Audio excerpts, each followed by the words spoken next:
Parce que mingi babungi c'est likia. Na moment auto traversé un moment très très difficile.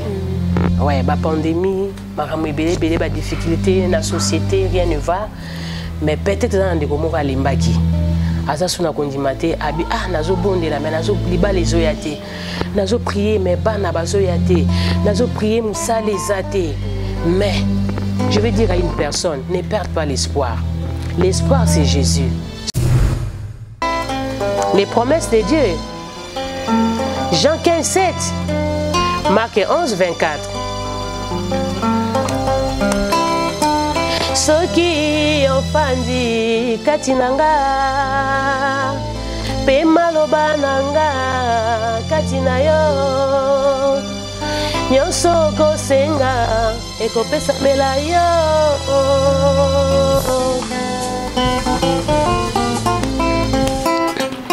Soki ofandi katinanga, pe maloba nanga katina yo, nyonso kosenga ekopesa mela yo. Quelle place occupe l'amour dans votre place, dans votre vie, pardon, je voulais dire. L'amour occupe quelle place en tant que chrétienne? Première position, c'est Dieu, parce que Dieu lui-même, c'est l'amour. Voilà, Dieu il nous a laissé l'amour, l'amour du prochain, aimez vous les uns les autres. Yonde pole nanga, oyo natielaka motema, yonde mwinda nanga, zela oyo nabilaka, nakokende lisusu apie. Yonde maloba ya bomoi, etamboli nanga na sena tango yo, ekamba mina yo kolo, yonde pole. Pour nous avoir précédé, nous avons pour un tel à sali, nous avons ça non, nous avons tout à l'heure. Chacun a sa grâce naïe. Mutamutaza na grâce naïe, na temps naïe. Bobo tamaju mon côté, beaucoup ça jamais ma ramener aux la nengue mon corps. Donc zela temps naïe. Tant que zela temps naïe, on nous a passion zela. Au moins on a poussé. Bien-aimés dans le Seigneur, je vous salue tous au nom de Jésus. C'est la servante de Dieu Biancando Mbassi, chantre de l'Éternel. Je vous invite de vous abonner sur notre chaîne Fête des Disciples TV. Ici, c'est Jésus-Christ qui règne. Vraiment bien-aimé, vous ne serez jamais dessus. Il y a de belles missions, il y a de prédications, vraiment, oh et quoi édifier biso. Vraiment, abonnez-vous et surtout, n'oubliez pas de cliquer sur la cloche de notification pour ne rien rater. Que le Seigneur vous bénisse. Partagez aussi le lien. Abonnez-vous massivement. Que Dieu vous bénisse et merci. Shalom peuple de Dieu, shalom maman, papa, bien-aimés dans le Seigneur, bienvenue dans votre chaîne, Fête des Disciples, la chaîne de Jésus-Christ. On le dit toujours qu'ici, c'est Jésus qui règne. Merci beaucoup pour votre temps, merci pour la confiance, merci pour votre disponibilité. Voilà, ça c'est l'émission Gospel Plus, votre émission que vous aimez beaucoup. On reçoit des serviteurs de Dieu, des chantres de l'Éternel. Et aujourd'hui, nous avons aussi la grâce de recevoir une servante de Dieu, Aouti Musika, mais elle a accepté de nous donner son temps pour que nous puissions parler de la part de Jésus-Christ, parler de sa musique, parler de sa vie chrétienne. Voilà. Alors, sans plus tarder, je vais déjà saluer mon invité. On va commencer notre causerie. Elle est là à mes côtés. Shalom, ma soeur. Shalom, ma soeur. Shalom, peuple de Dieu. Comment vous allez, sœur Solange? Ça va par la grâce de Dieu. D'accord. Moi, j'aimerais bien que vous puissiez vous présenter parce que peut-être il y a des gens qui ont vraiment été. Comme ça, ce qu'on s'est présenté, ils ont vraiment malade. Ok. Merci pour la question. Donc, je me présente. Je suis la sœur Solange Otenga, autrement Solange Luzolo Matu. Donc, Otenga, c'est le nom de mon mari. D'accord. Mais Solange Matou, c'est le nom de mon frère, Matou Samuel, parce que je suis sa petite sœur propre. Voilà. Donc, maman Solange, elle est mariée, mère de 4 enfants, et je suis chante de l'Éternel. Voilà. D'accord. Vous venez là de quel pays? Je viens de la France. De la France, oui. Ok. Voilà. Sœur Solange, elle est avec nous. Vous êtes chantre de l'Éternel. Voilà. Alors, déjà pour commencer, j'aimerais bien faire Solange. Oui, c'est parce que l'émission c'est bilingue français lingala, oui. Donc sentez-vous vraiment à l'aise. Parlez-nous un peu de votre parcours. Comment est-ce que vous avez commencé la musique? Tout au canal du solo, et puis on va continuer. Voilà, c'est à Solange, elle a commencé la musique comme tout enfant. Je suis née déjà dans une famille chrétienne. Mon père, il était papa diacre, ma maman diagonesse, une église à missionnaire, protestant. Voilà. Et tant qu'un enfant, tous les dimanches, mes parents nous amenaient à l'église. Et je voulais toujours chanter. Je voulais toujours chanter. Même à la maison, quand j'étais avec mes frères, avec mes amis, j'ai chanté beaucoup. Et j'ai composé aussi des chansons quand j'étais tout petite. Mais étant qu'un enfant, je ne savais pas que j'avais une grâce vraiment extraordinaire. Je ne savais pas. Bon, étant que moi, ils ont les caca à Bongo, chaque dimanche, je suis à l'église. Et après, j'ai intégré un groupe à Écodim de l'église. J'ai commencé à chanter là-bas. À un moment, mon frère Matou Samuel, que je salue à Ponsa, c'est mon grand frère. Là où je suis là, c'est sa maison. Donc, elle a vu que comme je chantais bien, elle a vu donc que j'avais un talent. Donc, il voulait quand même me prendre pour m'encadrer dans son groupe et tout. À Zoakinga, encadrer Ngai. Premièrement, encadrer Ngai, elle m'a pris d'abord à prier. Donc, Nazaki, le coup, la intercesseuse. Donc, elle m'a pris d'abord à prier, partager la parole, méditer, exauter la parole, pardon. Et à un moment, comme dans le groupe Naé, il n'y avait pas de filles. Après, il fallait qu'il ait intégré le groupe.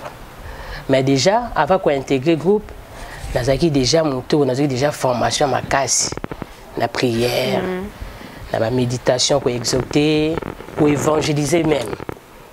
Donc, après, à intégrer dans le groupe Naé. Donc là, je peux dire des années. Vous vous rappelez plus? En tout cas, c'était. Ça fait longtemps. Ça fait longtemps. Voilà.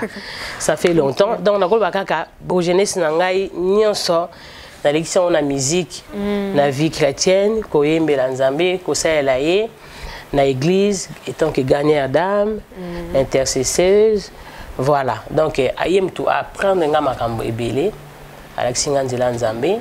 Pour nos parents dans notre église, pardon, mais dans qui baptême il faut vous fermement, baptême, donc yé, est-ce qu'on est qu'au prier, à Meibiso, les beaux t'as presque toi qui moi est belé autour là qui est-ce qu'on est qu'au prier dans ma kanza, il pas passé à ma tourne, malheureusement ça soit invité, donc tout est vrai qui kuna.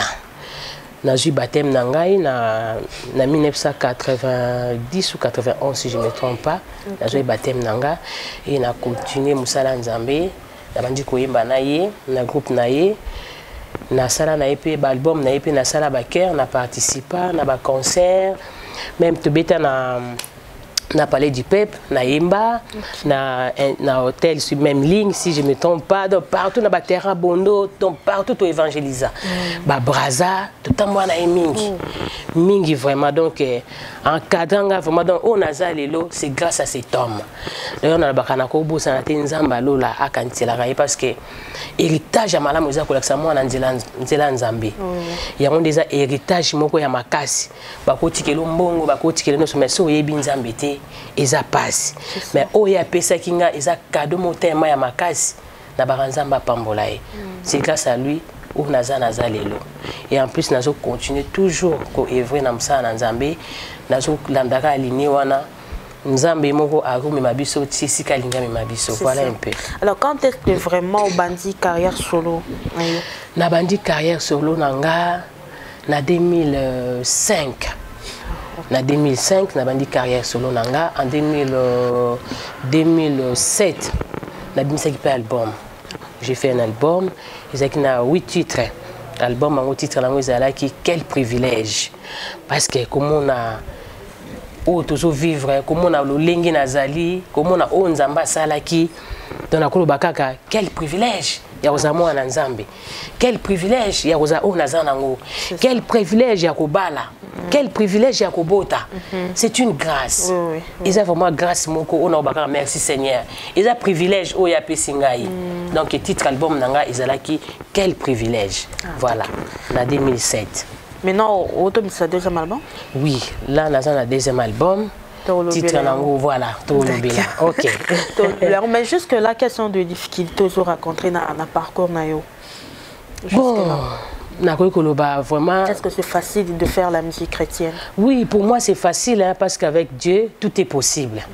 Voilà, avec Dieu tout est possible. Donc nazo kuta na ba difficulté vraiment parce que na bi que naza accompagné na Saint-Esprit na yimo. Toi chrétien ba la non, moi je me plains pas, donc naza ko se plaigner parce que na bi que o ya pe sa vision ba si Dieu donne les visions après ça rapé provision. Donc vision o ya pe singa naza pe na provision. Donc provision ezali yem tazo tindika ngazo mi mangai. Ce que si qu'on en a kende amoni ke uzala bénéfice pour nanga bien vous allez baku à permettre de kende. Donc pour l'instant nazana na difficulté. Vraiment la difficulté de mon côté tout va bien. Non, tout va bien parce que tout ça nango déjà premièrement pour na ko évangéliser. Totina mbongo te parce que dans l'album nanga liboso na ba quel privilège titre nango. Et ça privilège koza mo na Nzambe. Et ça privilège cause à la bonne santé. Et ça privilège. Il y a quoi Nzambe na profondeur. Donc si moi je fais la musique, c'est pas pour gagner quelque chose. C'était juste pour transformer comment le message est passé et qu'il mobimba bato ba ibi Nzambe te ba bénéficier. Donc nazo ko envisager na mbongo te non. Donc là nous na coûté na maramu sous ba difficulté. Voilà. De voir que Maman Solange vraiment coûté énorme la difficulté de mon côté parce que c'est un privilège comme elle vient de le dire. Alors vous avez mon côté d'ailleurs nous accompagné na guitariste. Alors sans plus tarder, moi j'aimerais bientôt déjà il y a Maman Solange pour que nous aimons Maman Solange en tout cas et pas la base en ce moment dans ton péché Maman Solange. Voilà, merci. Nous aimons la zone basiko et ça nous aimons na osala na deuxième album. Titre album Ezali Jésus mon espoir. D'accord. Voilà. Parce que mingi babungi c'est likia. Na moment auto traverser ba moment très très difficile. Ouais, ba pandémie, makamwe belé ba difficulté na société, rien ne va. Mais peut-être dans des comment va limbaki. Asa suna kondimate abi nazo bondela mais nazo liba les oyate. Nazo prier mais bana bazoyate. Nazo prier musa les até. Mais je vais dire à une personne, ne perde pas l'espoir. L'espoir c'est Jésus. Ceux qui ont kangami na yo s'attacher na ye. Akopesa o nyonso motema nous zanango bosenga mais asengi na yo kaka opesa ye motema na yo mobimba. D'accord, nous allons écouter la chanson. Yesu elikia nanga, Yesu papa nanga, Yesu molobeli nanga. Yesu elikia nanga, Yesu papa nanga, Yesu molobeli nanga. Seyo touti na yo mosika, to bandi na yo mosika e. Kino lelo yonga na lembite, komema ekulusu nanga. Kino lelo yonga na bwakite, bilaka yoloba. Jésus. Touti na yo mosika, to bandi na yo mosika e. Kino lelo yonga na lembite, komema ekulusu nanga. Kino lelo yonga na bwakite, bilaka yoloba nangai. Oh. Les promesses de Dieu. Jean 15, 7. Marc 11, 24. Soki ofandi katinanga, pe maloba nanga katina yo, nyonso kosenga ekopesa mela yo.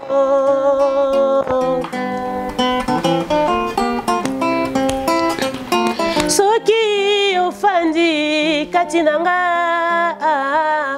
pe maloba nanga katina yo,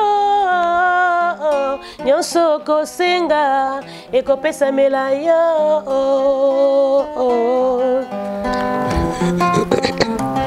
Na yango na lobi na bino nyonso bokosenga na mabondeli zala na kondima ekopesamela bino seyo seyo seyo seyo seyo seyo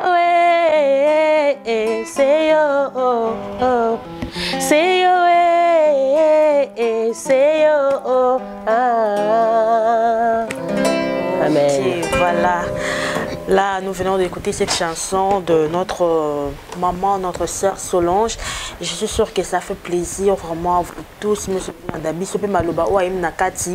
En tout cas, Pambolio Pesungio, moi, mais na maloba auto, nanzemboto yemba, maloba moko intéressé. Vous avez parlé de la promesse de Dieu. Il y a des gens peut-être, oui, Nzambalaka, on peut dire promesse, mais ça tarde jusque-là. Combien un peu désespéré. Qu'est-ce que tu peux dire à ces gens-là? Oui, c'est ça que je viens de dire tout à l'heure. La chanson s'intitule « Jésus, mon espoir ». Okay. Et tant qu'il y a un enfant de Dieu, il faut avoir toujours l'espoir. Même si ta bénédiction, jusque-là, tu pries, mais rien ne va, comme j'avais dit tout à l'heure. Il ne faut pas perdre espoir. Gardons l'espoir. Parce que nous, les enfants de Dieu, il y a des combats, il y a des fois on prie. Mais on voit comme s'il y a des blocages, il y a beaucoup de choses. Tu te poses des questions. Moi, je marche bien. Hein, je suis là, je prie, je crains Dieu. Mais rien ne marche. Seigneur, qu'est-ce qu'il y a? Mais non, il ne faut pas se poser tant de questions. Laisse le temps de Dieu viendra. Toi, rester là où tu es, comme la Bible dit à Habakkuk. Attends ta bénédiction. Même si ça tarde, attends, là, ça va s'accomplir. Et tant que les enfants de Dieu, on ne peut pas être pressé. Non, j'ai prié une année, 2 ans, 10 ans. Nazui le côté. Non. Zela nzambe zanzela ou babengaka ezana banzube. Ezana makambo ebele. Na lebi na meme ekulusu. Ekulusu za makambo ebele na kati. Na kati ekulusu na lobeli kozanga musala. Eze ekulusu. Kozanga bana, eze ekulusu. Kozanga libala, eze Yesu amemaki yango non. Jusqu'à la croix, elle avait dit quoi? Tout est accompli.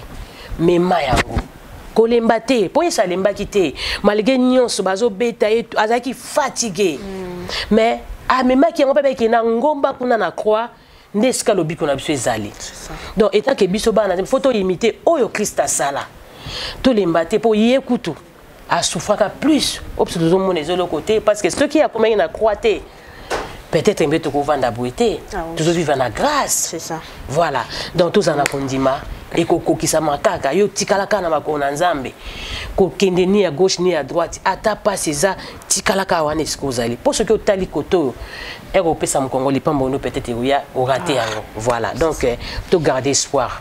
Voilà, pour garder espoir, pour continuer à espérer, nous avons la qui soit capable de faire ma promesse. Mais quand est-ce que vraiment l'inspiration est la caillou? Quand est-ce que vous êtes inspiré? Ou bien comment est-ce que vous êtes inspiré? Comment est-ce que vous composez vos chansons? Je sais pas, ça ou bien en lisant la Bible ou peut-être dans la prédication. Je ne sais pas comment l'inspiration. Bon, déjà l'inspiration, déjà boye nzamba lobela ngai na ba songe nzamba tel sanga makambe na ba songe na za sona lali na mona nzamba la sanga makambo emso koko ça m'a pris 2 jours bien après une semaine et en plus on a lobi yango même ma famille baebi même mon grand frère propre Matou Samuel il peut témoigner ils a la sala maka donc na za grâce moko so nzamba sani Alexinga likambo en tout cas katate pe na zo rapé ngolu il y a cause d'inspiration même na se pongi même boye kaka na cause mso na sa msala neti nzembo na ochoyemba na ndo sana msala mais na sa na ménage et mélodie ba parole comme bima mbamona na kotisi yango donc na za na grâce na koma rapenza na koma banzembo na komaka na zo pe inspiration donc côté wana nzamba sala ngai ngolu naza pe na mobali na nga pe nzamba inspiraka ye lisusu nzamba inspiraka en tout cas vraiment Seigneur sala biso ngolu côté ba chanson tozwaka yango na ba songe na vie normale peut-être au vin kaka boye mélodie moko ye inspiration moko ye mbala moko au komi yango. D'accord, voilà. On a compris. Alors tout à l'heure au début de l'émission on a encore le bail que non banda depuis ton grand frère vraiment encadré. Mais moi j'aimerais bien savoir est-ce que nous avons sa musique boy ça vraiment yé moto influencé au côté dans le monde musical c'est parce que un grand frère moi déjà m'a tout ça moi bon moi si je veux faire la musique comme mon grand frère. Non. C'est pas ça. Okay. Donc, tout à l'heure, j'ai chanté comme ça, hein, des chansons. Peut-être j'ai composé aussi, mais je ne savais pas, étant qu'il y a un enfant, même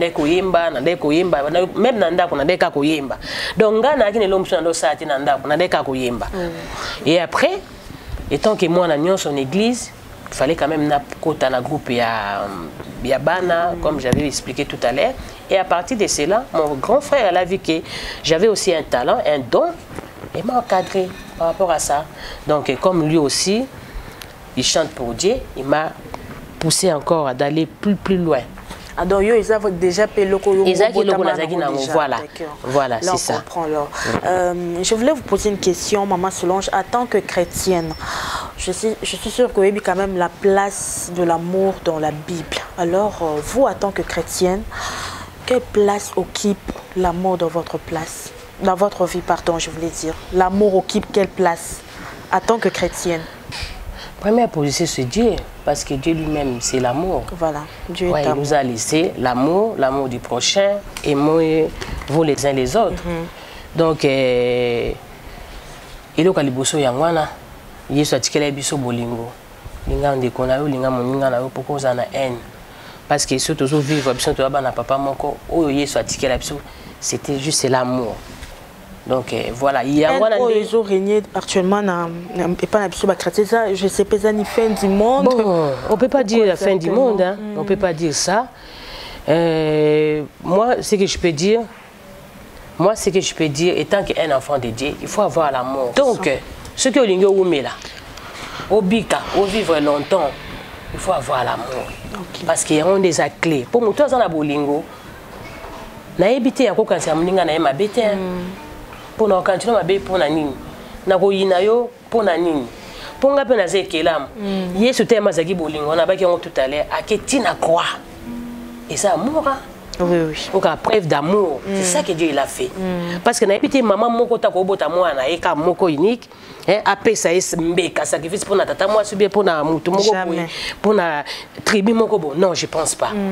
Mais comme Dieu il a fait ça pour nous, alors biso faut tout imiter on Nzamba zali. Christ l'avait dit qu'il y a za bolingo à communiquer biso bolingo. A tikeli biso bolingo. Alors faut être déméré na biso vraiment na bo solo nyonso. Il y a des hypocrisie, comme si on a lingi ok na lingi non. Ce qui bolingo ezate tout le monde a pensé mettre tout ça la nyonso mais aussi mbaté parce que quand na biso bolingo ezate même na l'église tout tient na ba poison pourquoi?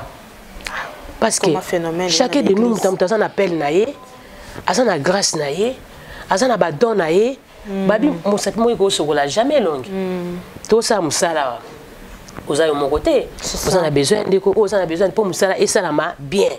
Même maintenant na koyimba ngamoté, na ça besoin de quoi za pour accompagner nga. C'est ça. C'est ça. Donc tout moi ko ça la jamais makamne donc ozata na besoin ya batu.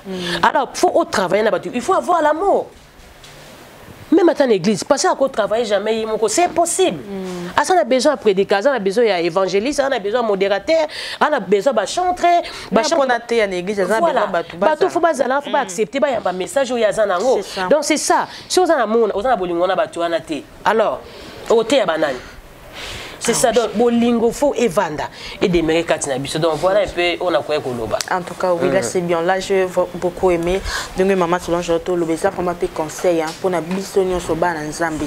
Dieu est amour. Donc, si vous avez un amour, vous avez une haine, si vous avez un diable. Alors, donc, il faut avoir l'amour.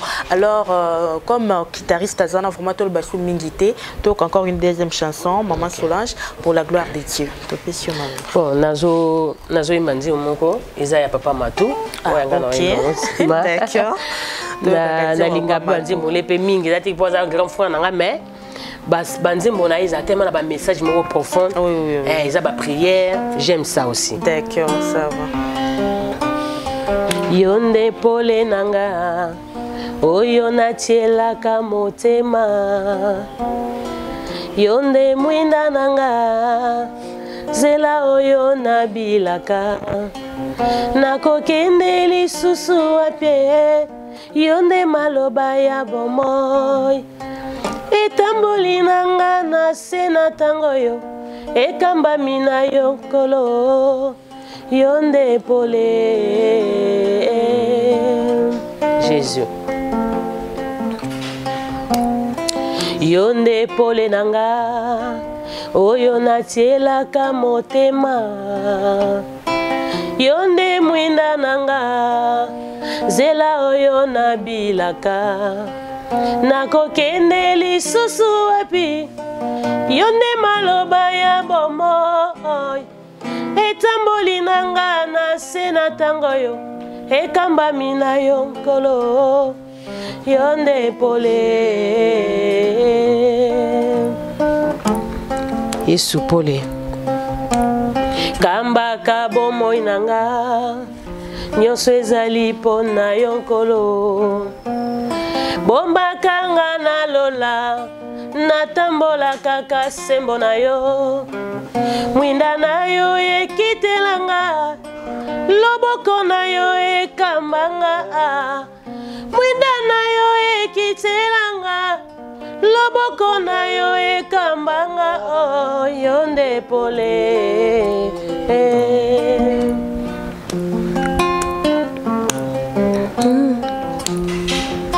yozali nyonso mpo na ngai yozali nyonso mpo na ngai motema na ngai tonda nesengo motema na ngai batela kimia yozali nyonso mpo na ngai yozali nyonso mpo na ngai yozali nyonso mpo na ngai yozali nyonso mpo na ngai motema na ngai tonda nesengo motema na ngai batela kimia yozali nyonso mpo na ngai yozali nyonso mpo na ngai nalingi naumela seko nase na makolo na yo nkolo eloko moko te papa ekabola ngai na yo nazali lokola ebwele oyo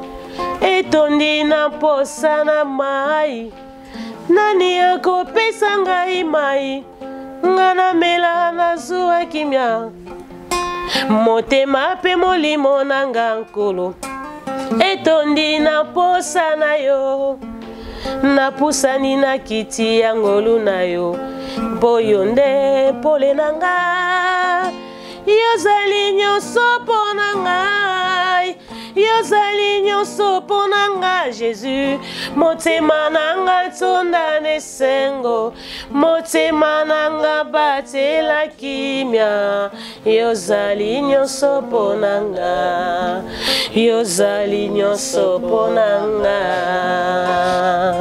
Voilà.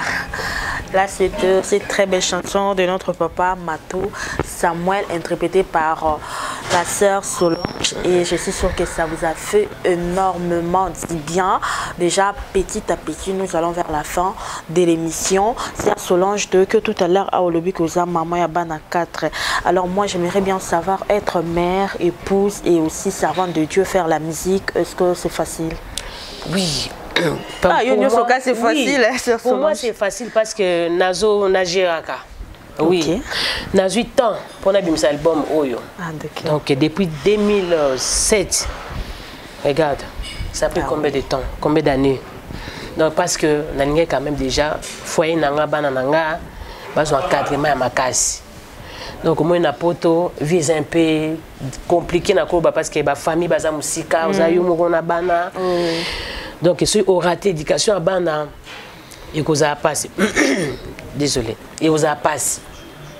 Donc, il fallait encadrer bana. En plus, nous avons passé à Bassina, on a 4 filles. Vraiment. Donc, il fallait vraiment encadrer bango vraiment. Dans mon temps, ils ont dit pour nous appeler précédé, nous avons pour un tel à Sali, nous avons dit non. Nous avons tout à l'heure. chacun a na grâce na ye muta muta na grâce na temps na ye bobota ma jour moko te boko ça jamais makamno te za ndenge moko donc zela temps na yo tant ozela temps na oso nzamba pession zela au mona nzamba poussa yo donc bana na sali album oyo na ju grâce na bandeko belé na ndeko nanga awa faire bravoure na yebaki kana ba réseaux sociaux mais akuma manager nanga parce que azo soutenir nga na musika na yebaki écoute te kana ba réseaux sociaux mais comme eza musala moko nzamba monique au sali au premier biso et bibezo na biso église ali bosoza na ndako na yo so réussir ndako na libanda pe mission réussir ango donc nzamba repoussa yo akotina batu pa soutenir yo donc na zui bandeko be ba soutenir nga même na poto na za ba frère na ngai neti papa Tibas na pesembo te sikazali yi muto ingénieur de son yi azana zo soutenir ngai mobile na ngai mon mari que j'aime beaucoup. Donc il est là encore pour me soutenir. Donc il y a un coach, il y a un arrangement, et à mes enfants aussi. Nabo ça n'est peut-être grand frère nanga, il est pas soutenant nanga. Pour na baké et le côté musa tozo sala, ce côté nzambe liboso. Oui tikali, il y a côté à repesa yo pe, oui repesa mela on asima parce qu'il y a biké premièrement ils en ennuyé. Ko la nam teke point tel abimisi, ngape na bimisa ko tan de kebele ba monanga non. Bana ndako préparer ndako te o préparer bana te tant ozo kende bana ndako peut-être baza éducation ça malamu te papa peut-être azo ko se plaindre est-ce que musala ko sala nzamba o sepela nango non donc bon c'est non bien na kata ndako c'est ça bon c'est ndako parce que oza épouse non comme nanda oza mama tu oza mwasi faut bongisa na ndako papa mona katanga ozo kende moi ayima ezate yekuto contraire akopesa osu chance kende tango bango basopeli o bénédiction bana bapamboli o papa pe nanda ka pamboli o c'est quoi kende vers donc ils a vers nde nazomona album oyo voilà donc ngai na kuta na ba difficulté te parce que na ende na biso na gérer ki yango penza ba parents bazaki su ba kufaki ba frère ba belé na vie pena au grand frère nanga lekisi ya makasi maman ya makasi tamo vraiment donc et ningisi vraiment famille ningisi mokili donc na tenaki na ya mobile nanga kuta pousser nga ponga vraiment tellement nazaka fragile bablo muso na préférer na gérer musika que nazala sur place nazela vraiment moment où na boya ki kutu mais mobile nanga non en tout cas nous faut qu'il ne bana si bakoli mais moi nanga libosa na 18 ans et demi et mi balaza na 14 ans troisième maza na 11 ans ya suka na 8 ans. Donc bah pour ça déjà voilà abinanga na fokinde na yaki ponango kota la famille après ko profiter pe pourquoi pas la mission on nzamba pesinga habito kende partout toté ali lobanaye ezaka na France té c'est ça voilà na yi awa ezamboka nanga na botama awa na koleli awa na ye pe na continuer pe oh grâce on nzamba pesa ngai malgré na bandaki on a poto mais awa pe na ya bana nzambe ba bénéficier donc tout ça qu'on a concert les 1er août. Ah, ok. Ouais, tout ça, on a concert. Si vous pouvez déjà parler de ça, et vous allez voir. Et vous allez dans la commune d'Ingérengire, sur l'avenue Ingende 203, sur Petit Sayo. Et ça, il y a 4 églises. Oui. Dans la 4 églises, église Mangebo, assemblée d'Ingérengire. Voilà. D'accord. Et ça, les 1er août. Ils ont les 1er août. Entrée salon gratuit. Ils ont gratuit. Donc, tu bingi ba nanzambe no suba ya mukolo wana pourquoi pas bino pe bozala. To komisa nzambe eza malamu parce que mon temps oyo ndena baki tout à l'heure to lekisa moi moko très difficile. Diable a telemi penza. Bozo comprendre était malade des obima bimaka o ebimi ki esili mususu ye mususu na necessité mususu ye pour elembisa biso tout comprendre était tout perdre d'espoir mais biso toza na Yesu o yaza molongi ya longa nyonso donc to ya mokolo wana Isabelle nini et banda 14h à 19h voilà 14h30 à 19h donc bana nzambe to ya to komisa nzambe ata miso ba ebinga te mais to sala ka musala nzambe pour tozo pesa ka message tozo passer eza message ka ya eza ka message ya nzambe donc na kati na ba chanson tozo teya ba conseil pezali likamsu peut-être pe ozaki na moi ko bunga muki maintenant oyoka parole les autres na ba chanson ezongi sur moi muki obi non boyete boye donc boya format to komisa nzambe wana oyemba banzembo na ona ya papa Matou toza papa Matou pas invité nanga donc toza biso mibale donc to beta banzembo nanga to beta pe ya papa Matou biso na papa Matou na scène Bisombali. Ah, d'accord. Voilà. C'est vraiment une très bonne chose. Donc, le 1er août,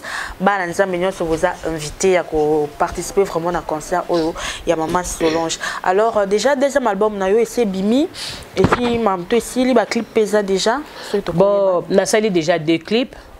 Ndembo na utuko yemba na moko na sala ipe sous clip nango et bimeki déjà monsieur Zara déjà ba audio nazo ningana sa sous 3e clip avant na kende donc ba clip eza na chaîne na yo na YouTube, na chaîne YouTube na ngai donc bobeti kaka Solange Otenga officiel. Solange Otenga officiel bokota na chaîne na bomona banzembo na ngai nyonso ezali na ya kala tout ezali. Et ça, album a combien de titres? Oh, na sali za 6 titres kaka. 6 titres. Ngoza kutu single. Mettez ba inspiration za kinango ebelenga bon. Au lieu de tika ngoza single, to baksa ka susu. Titre vraiment album ezani. Titre phare album ezali Jésus mon espoir. Andenzembo uté koyemba. Voilà. Voilà. OK. Titre album ezali Jésus mon espoir. Voilà. Mais Bimina, on a bas CDT jusque-là. Bon, jusque-là, on a beaucoup plus bas CD. CD Robima. Et Robima déjà, on a colocé à Zawana to solo là, bas CD Robima. Mais tous autres, on a mis un site où il y a téléchargement wana. Mais na bodio peut to on peut na YouTube. Mais bas CD par la grâce de Dieu, na vu que nzamba osunga biso to solo là, papa matou na ndeko bravo pour to ibande to zo bas CD. Et otika na on na ba na nzamba, on nous on a besoin na peut-être vous en a place moko unique pour ça que on a besoin nango to le belon même matin à concert comme ça maintenant on a besoin de CD pour ba nzembo c'est la préférence c'est là qui voilà c'est là qui mais tout ça peut ba CD. Tout ça c'est bien. Alors Maman Solange, je ne sais pas par programme je suis zaté jusque là. Donc bon, jusque là programme programme je suis zananoté parce que tout ça la concert mon papa matou la showbiz vu que ba interdit ba concert et beta maté donc papa matou alongola ki ango déjà mais azolinga organiser le moko pe on a eu peine. Mais photos on a ba précision ba détail mike mais o ezana nous kana minti za maintenir auto kangi date ça rien les premiers. Voilà. Donc on comprend que Maman Solange ozana vraiment na biso awa. Nazana bino pour quelque temps. Donc vraiment ebelete mais nazana. OK. C'est bien. Alors avant déjà oui me la sonzembo asuka auto aussi sanango. To ça la rubrique moko na émission to benga ngo gagner des âmes pour Jésus. Donc Maman Solange ozungolo ko yeba Yesu mais ebele bolanda biso ba pesina bo mo pas yesuté. Donc vous allez regarder la caméra et lancer vraiment un message na mtonyo so ambi yesuté yepé a correction na biso na famille disciple à Jésus-Christ. Oui. Donc message nangi zaboué. Libanda na Yesu izakufa. Kati na Yesu ndebo moya seko. Mokile komi mabe. Mokile za kobeba. Ba makambo zo bima ndenge na ndenge. Menali ko benga bana nzambe na ba oba yebi nzambe ba oba surtout ba oba yebi nzambe te. Towe la tango. Parce que mokile ko mabe. Boya na Yesu. Bolanda loyengete bolanda obato bana binote bolanda obato za ko influencer binote parce que libanda na Yesu eza kufa mokile ko mabeto ebite Yesu ko yande balobaka lokwa moyibi mais ce qui est ça lelo akuta wapi okotikala est-ce que vie oyo zanango ce qui est celui-là yé est-ce que vous êtes sûr vraiment okomatana ye je pense pas jeune maman papa motonyoso o nana yebi nzambe te na bengi bino boya boyamba Yesu l'église za pembe na bino même o bande wana musu bakenda peut-être ba memaka bino mais bolinga ko kente cette fois-ci ndima oyamba Yesu lokola mokonzi pe obikisi na yo pour vie na yo ezala consacrer vie na yo ezala protéger vie na yo esimba mepa na Yesu. En tout cas na bengi biso nyonso ba o ba yebi nzambe te ba ye pa na Yesu et pa na Yesu ndelo biko Yesu a changé Yesu a pris sa identité à Sika, Yesu a pris sa nouvelle vie. Au moins, on a remis son simbate, mais ce qu'on est katinaye, nous c'est commis. Ok. Boya, nzamba rozanga te ko pamba bino. Boki mamba boya vraiment. Ta etika limingi te boya. Nzamba opambola bino. Amen. Voilà, amen. Maman Solange a dit boya tant et ça souminité toujours moi marmojo le kanamokil en tout cas pesa bonne panaye Solandi message à Maman Solange au décidé que pesa bonne pas Jésus-Christ c'est vraiment une très bonne chose. Benga biso na Nora France plus 33 o ezawana musala nzamo kwa zawana ko yambayo pour vraiment landelo na molimo au cours spirituellement. C'est vraiment important. Alors, nous sommes arrivés pratiquement à la fin de cette émission. Maman Solange, ce que vous avez et puis numéro de contact. Comment est-ce que vous pouvez contacter moi, Bambote, pour que tout ça. Oui. Numéro, mot de la fin, on a ça. Mais numéro d'abord, numéro de contact qui est plus 33 629 60 25 84. Donc on a bandé les plus 33 629 60 25 84. Donc on a ici un remerciement déjà premièrement on a ici Nzambe merci parce que c'est lui le maître des temps et des circonstances. Surtout ça, alléluia, grâce naïe. Il y a un journal à permettre que tout le monde na bande konanga pour tout passer message. A bon ce journal lui a malam, ba fièvre zalaté, ba accident zalaté, complications zalaté pour tout passer message. Na pesi Nzambe merci, na pesi merci na grand frère nangai pour notre soutien spirituel, conseil nyo so salaka Nzamba lola kantilaye. Na bosanité mobile nangai mais c'est Otenga Luambo Gislin et si en France na bana nanga Tevik Keren Gaël et Grâce na PCP ingénieur nangai papa Tibas na Mwasinae na bana na bosanité frère Bravo na lobaki bana nangai Meola Tegra Lydie Anaïs Exaucé John Harris Rebecca, Tevik, Shank, la PCP sœur Nangai, Tsuka, Lydie, ma grande sœur, mon grand frère Vicky, Roger, en tout cas, famille Mobimba, la PCP sœur Nangai Moussousou, Azaki maman intercesseuse, maman Jeanne, Yepé Tozanaï Awa, Jeanne Matondo, la PCP, Bambote Belepe, Église La Série.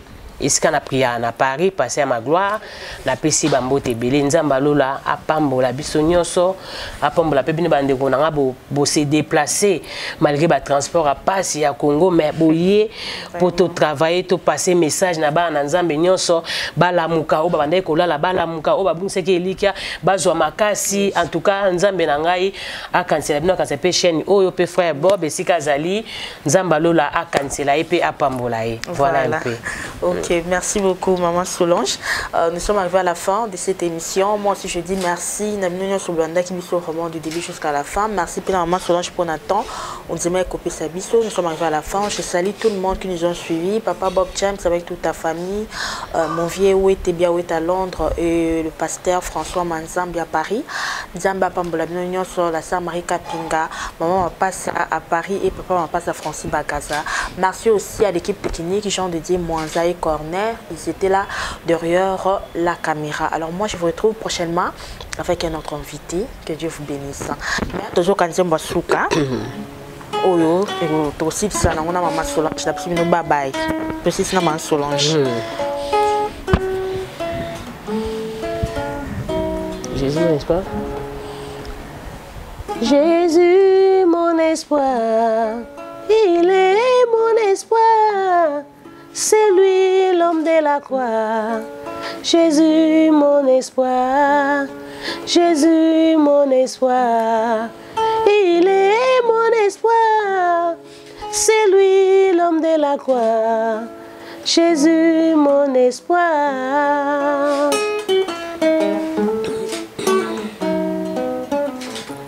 Elikiananga Yesue. Nakotika yote yaya. Mopesi na bomoy na mikuwa mikaukaki elikiananga Yesue lizibana mai na bomo liziba ekaukakate atana tango ya mpasi yetunde lizibana bomoy. Que le Seigneur vous bénisse. Bye bye. Bye bye. Voilà. Soyez les bienvenus sur votre chaîne chrétienne. Faites des disciples TV, c'est Jésus-Christ qui règne.